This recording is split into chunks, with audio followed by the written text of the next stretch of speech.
বিনিয়োগ নির্ভর কর্মসংস্থান ও উৎপাদনমুখী অর্থনীতি গড়ে তুলতে 9,38,000 কোটি টাকার বাজেট প্রস্তাব পেশ করেছেন অর্থমন্ত্রী আমির খসরু মাহমুদ চৌধুরী, যেখানে রাজস্ব আহরণের লক্ষ্য ধরা হচ্ছে 6,95,000 কোটি টাকা, ঘাটতি 2,43,000 কোটি টাকা। দেশে সবার অংশগ্রহণ ও অংশীদারিত্ব নিশ্চিত করে বৈষম্যহীন ও অন্তর্ভুক্তিমূলক অর্থনীতি গড়ে তোলার লক্ষ্য নির্ধারণ করেছে সরকার। এ লক্ষ্যে উন্নয়ন, শিক্ষা, স্বাস্থ্য, সামাজিক সুরক্ষা, বিনিয়োগ, জ্বালানি, তথ্য প্রযুক্তি, পরিবেশ সহ চিহ্নিত করা হয়েছে 10টি অগ্রাধিকার খাত। আরও জানাচ্ছেন তৌহিদুর রহমান। দেশের ৫৫তম এবং নিজের প্রথম বাজেট ঘোষণা উপলক্ষে আগেভাগেই জাতীয় সংসদ প্রাঙ্গণে আসেন অর্থমন্ত্রী আমির খসরু মাহমুদ চৌধুরী। বিসমিল্লাহির রহমানির রহিম। স্পিকার হাফিজউদ্দিন আহমেদের সভাপতিত্বে অনুষ্ঠিত বাজেট অধিবেশনে অর্থমন্ত্রী বাজেটের সার্বিক বিষয় তুলে ধরেন। 2026-27 অর্থবছরের স্থাপিত বাজেট এই মহান সংসদে উপস্থাপনের জন্য অনুমতি প্রার্থনা করছি। বলেন, বিএনপি সরকার মেধা ও যোগ্যতার ভিত্তিতে একটি বৈষম্যহীন কর্মসংস্থান ও সমাজ ব্যবস্থা গড়ে তুলতে চায়। বাজেটে মূল্যস্ফীতি নিয়ন্ত্রণ, সামষ্টিক অর্থনৈতিক স্থিতিশীলতা, আর্থিক খাত পুনর্গঠন সহ নির্বাচনী প্রতিশ্রুতি বাস্তবায়নকে প্রাধান্য দেওয়ার কথা বলেন অর্থমন্ত্রী। মূল্যস্ফীতি নিয়ন্ত্রণের লক্ষ্যে মুদ্রাস্ফীতি ও রাজস্ব নীতির কার্যকর সমন্বয়ের মাধ্যমে বাজারে অর্থ সরবরাহ নিয়ন্ত্রিত রাখা হবে। দারিদ্র্য বিমোচন, অবকাঠামো উন্নয়ন এবং কর্মসংস্থান সৃষ্টির মাধ্যমে $1 ট্রিলিয়ন অর্থনীতি গড়তে চান অর্থমন্ত্রী। নতুন প্রবৃদ্ধির সুযোগ সৃষ্টিতে সরকার নিরলসভাবে কাজ করে যাচ্ছে।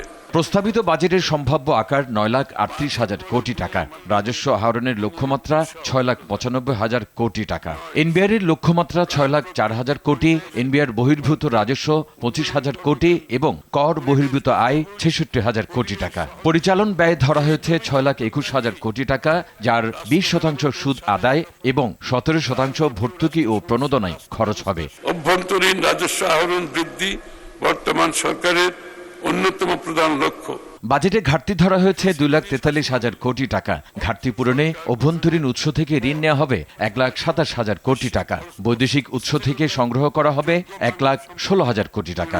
আমাদের সরকার ব্যাংক ও পুঁজিবাজার খাতে কাঠামোগত সংস্কার বাস্তবায়ন করতে বদ্ধপরিকর। 3 লাখ কোটি টাকার বার্ষিক উন্নয়ন কর্মসূচিতে মাধ্যমিক ও উচ্চশিক্ষা বিভাগে সর্বোচ্চ এবং দুর্যোগ ব্যবস্থাপনা ও ত্রাণ মন্ত্রণালয়ে বরাদ্দ দেওয়া হয়েছে সর্বনিম্ন। মূল্যস্ফীতি নিয়ন্ত্রণে বেশ কিছু নিত্যপণ্যের উপর উৎসেকর হ্রাস করা হয়েছে। শিল্পের উৎসেকরকে অগ্রিম কর হিসেবে ধরে তা ফেরত দেওয়ার প্রস্তাব করেছেন অর্থমন্ত্রী।